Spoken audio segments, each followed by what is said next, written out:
अपने रक्त के आखिरी कतरे तक नागपुर को संग भूमि नहीं, जिस देश में हत्यारों का गाना गाया जा रहा है उस देश में, और महात्मा गांधी ने जिस पार्टी को बनाया है, जब तक वो पार्टी जिंदा रहेगी तब तक आप इंसान को इंसान से नहीं। हम तैयार हैं इस देश के संविधान की। आप किसी पॉकेटमार को ट्रेन में पॉकेटमारी करते हुए पकड़ लेंगे तो पॉकेटमार इतना चालाक होता है कि वही हमने चोर को चोरी करते हुए फिर से पकड़ लिया है, हमने उनको देश बेचते हुए रंगे हाथ पकड़ लिया है। आजाद भारत में पहली बार ऐसा हुआ कि दलितों को और ब्राह्मणों को, पंडित जवाहरलाल नेहरू को लोग आज संसद में खड़ा होकर के गालियां देते हैं।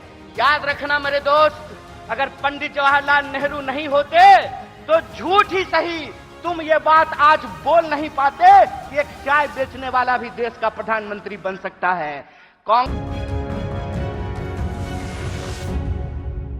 देश नीति केवल सच्ची और पक्की खबरें। जब हम अपने पार्टी की स्थापना दिवस मना रहे हैं तो हमको कुछ बात अपने दिमाग में, अपने जहन में उतारने की जरूरत है।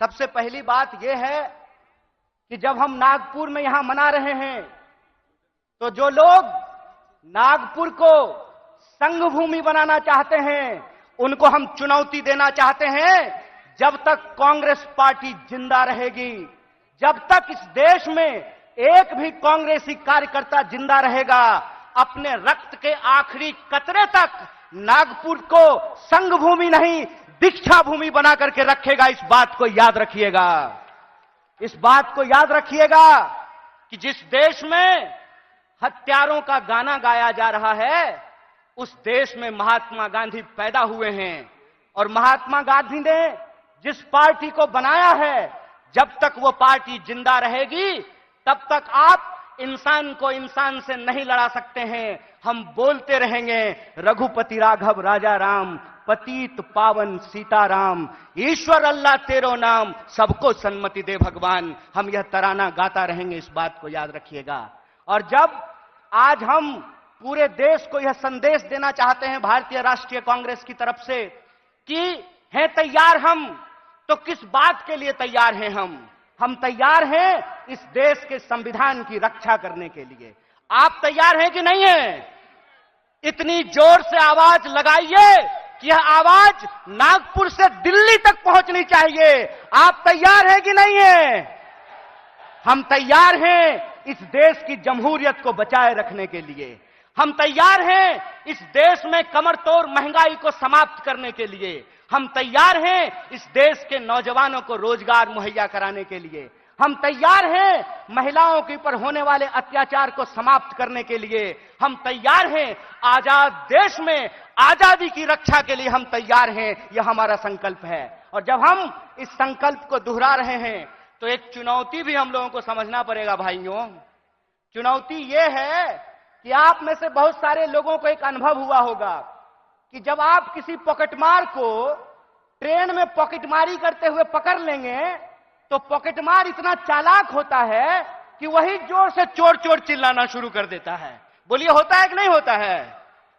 आज हमारे साथ इस देश की सबसे पुरानी पार्टी, इस देश को आजादी दिलाने वाली पार्टी, महात्मा गांधी की पार्टी, पंडित जवाहरलाल नेहरू, सुभाष चंद्र बोस, मौलाना अबुल कलाम आजाद, सरदार वल्लभ भाई पटेल, एनी बेसेंट, सरोजिनी नायडू की पार्टी के साथ भी यही हो रहा है कि हमने चोर को चोरी करते हुए फिर से पकड़ लिया है। हमने इनको अंग्रेजों के साथ चाय पर चर्चा करते हुए देखा था तो जो चाय बेचने की बात करते थे हमने उनको देश बेचते हुए रंगे हाथ पकड़ लिया है।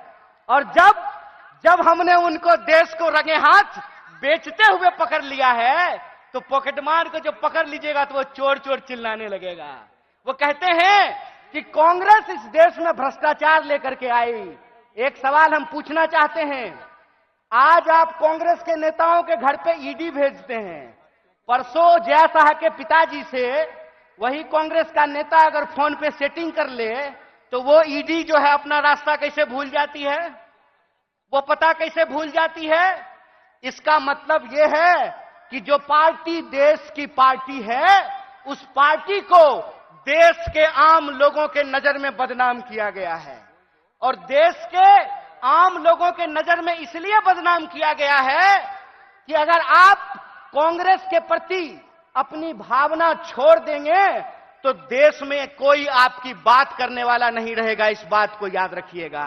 इसीलिए इस मंच से मैं आप तमाम लोगों से एक बात की अपील करना चाहता हूं कि हे कांग्रेस के कार्यकर्ताओं, जब आप चाय की दुकान पर बैठते हैं, जब आप ट्रेन से यात्रा करते हैं, जब आप बसों में चलते हैं, जब आप खेतों में चर्चा करते हैं, दफ्तरों में चर्चा करते हैं, तो एक बात को याद रखिएगा, एक बात को याद रखिएगा कि सामने वाला जब आपको जलील करता है ना, तो वो आपको जलील करने से पहले अपने मां बाप को जलील कर रहा होता है, अपने पूर्वजों को जलील कर रहा होता है। क्योंकि कांग्रेस पार्टी इस देश का इतिहास है, वर्तमान है और इस देश की आम आवाम का भविष्य है। यह बात हमको समझना पड़ेगा।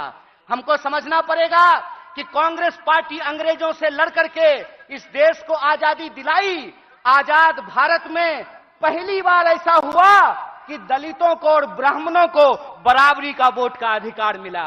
आजाद भारत में पहली बार ऐसा हुआ कि महिलाओं और पुरुषों को बराबरी का वोट का अधिकार मिला। आजाद भारत में पहली बार ऐसा हुआ कि राजे राजवाड़ा का वोट भी एक और नाली में उतर करके गटर साफ करने वाले का भी वोट एक, ऐसा भारतीय राष्ट्रीय कांग्रेस स्थापित करके आई। मैं कहता हूं कि जिस पंडित जवाहरलाल नेहरू को लोग आज संसद में खड़ा होकर के गालियां देते हैं, याद रखना मेरे दोस्त, अगर पंडित जवाहरलाल नेहरू नहीं होते तो झूठ ही सही तुम ये बात आज बोल नहीं पाते कि एक चाय बेचने वाला भी देश का प्रधानमंत्री बन सकता है। कांग्रेस का इतिहास ये है कि हम इस देश की आम आवाम के लिए लड़े थे, लड़े हैं और लड़ेंगे। इसीलिए माननीय मल्लिकार्जुन खड़गे साहब अपने 50 साल के राजनीतिक इतिहास में एक कांग्रेस के आम कार्यकर्ता से भारतीय राष्ट्रीय कांग्रेस के राष्ट्रीय अध्यक्ष बने हैं। यह है कांग्रेस पार्टी का लोकतांत्रिक इतिहास, यह है इस देश का इतिहास। इसीलिए आप तमाम कार्यकर्ताओं से मैं अपील करना चाहता हूं कि आज जो देश की हालत है, जिस तरीके से किसान आत्महत्या कर रहे हैं, जिस तरीके से हर घंटे नौजवान आत्महत्या कर रहा है, इसीलिए हमको इस संकल्प के साथ चलना पड़ेगा कि ये हमारी कांग्रेस है, हम सब की कांग्रेस है, यह हमारा देश है, हम सब का देश है और इसको बचाने के लिए अपने शरीर के आखिरी खून के बूंद तक हमको संघर्ष करना पड़ेगा। तो आप बताइए, चुनावी हार जीत अपनी जगह पे है, देश बचाने के लिए, संविधान बचाने के लिए, सबको शिक्षा के लिए, सबको काम के लिए आप तैयार हैं कि नहीं हैं? अगर आप तैयार हैं तो आखिरी बात बोल करके मैं अपनी बात को खत्म करूंगा। हमारी रगों में उन पूर्वजों का खून बहता है जिन्होंने इस देश को अंग्रेजों की 200 साल की गुलामी से आजादी दिलाई थी। जब हमारे पुरखे अंग्रेजों की टैंक से नहीं डरे, जब हमारे पुरखे बलिदानियों का इतिहास बनाया, जब हमारे पुरखे फांसी के फंदे को हंसते हंसते चूम लिया, तो तुम एक बात जान लो भाई, तुम्हारा जो फ्रंटल ऑर्गेनाइजेशन है ना, ईडी और सीबीआई, उससे हम घड़ी घंट नहीं डरने वाले हैं। आप लोग डरने वाले हैं क्या? तो इस देश की बचाने की लड़ाई में सबको शिक्षा के लिए, सबको काम के लिए और इस देश के हर आवाम को बराबर के आत्मसम्मान के लिए आप संघर्ष करेंगे कि नहीं करेंगे? अगर हम पूरी तरह से संघर्ष करेंगे तो आखिरी अपील के साथ, आखिरी बात के साथ अपनी बात खत्म करता हूं कि कहते हैं कि कैसे आकाश में सुराख नहीं हो सकता, एक पत्थर तो तबीयत से उछालो यारो। अगर कांग्रेस का एक एक कार्यकर्ता आज भी गांधी को अपने दिलों में बसा करके सड़कों पे निकल जाए तो इनको हम सिर्फ हराएंगे नहीं बल्कि एक नए भारत के सपने का निर्माण करेंगे। इन्हीं शब्दों के साथ एक बार पुनः अपने पूरे नेतृत्व को धन्यवाद अदा करते हुए